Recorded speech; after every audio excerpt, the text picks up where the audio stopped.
Jason Salley, you spoke to Chillicothe Council tonight, and you have a troubling little bag there. Can you summarize what you told Council? Well, basically, we have a crisis in our community. We have rampant gun violence. I mentioned to Council that since beginning of 2023, we've had nearly 50 shootings in Ross County. And of those 50, one of them was my own child. She was part of a triple shooting that was recent back in December. And we have a problem, and it seems like it's not being addressed. Rampant gun violence. I listed off, several shootings that have happened throughout the year, ranging from another teenager being shot in our city park. We've got such a problem with gun violence in our community. We're not a big city. We're friends, families, neighbors, and we should not be having this level of crime and violent crime and gun violence that we're seeing. I remember as a kid growing up, we never heard of shootings. We never heard of this type of violence to where you're seeing drive-bys, you're having people gunned down as they're leaving a hotel. It's just, I don't even recognize our community that we have anymore. You said you had emailed Council back in July, I think? Yes, July 5th. What is your message now, and what do you propose to do? Well, with the email, I tried to show Council the problem. That yes, there's an epidemic of gun violence in our community, and try to implement common sense solutions, community policing, getting more law enforcement involved, addressing the mental health issues in our community.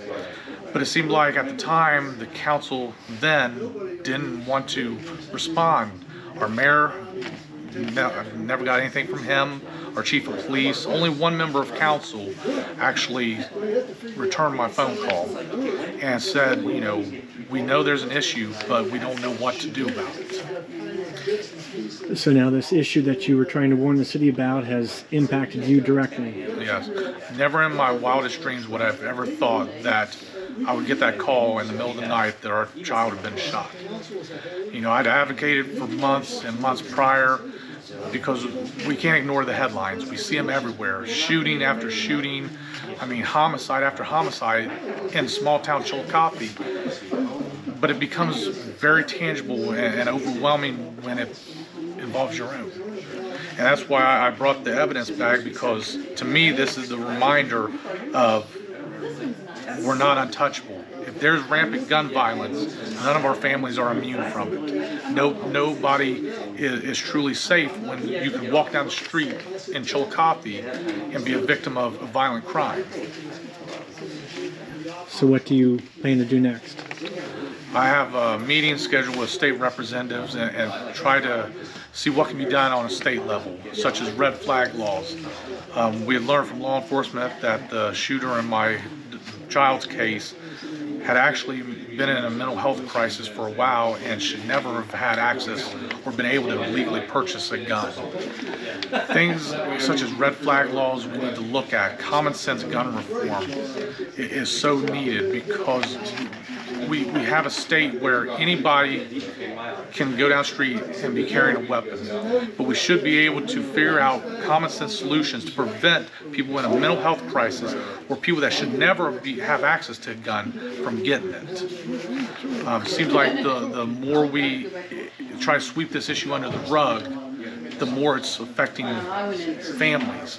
And I never would have believed our family would have been one of them to be affected by gun violence in Chillicothe, of all places. All right, we'll see what effect your speech here, Chillicothe Council. Hopefully everything worked all right, and it's on Facebook Live and maybe YouTube, so people can watch it there. I hope so. I hope this council is willing to listen and start to address these issues, because to me it's a crisis in our community.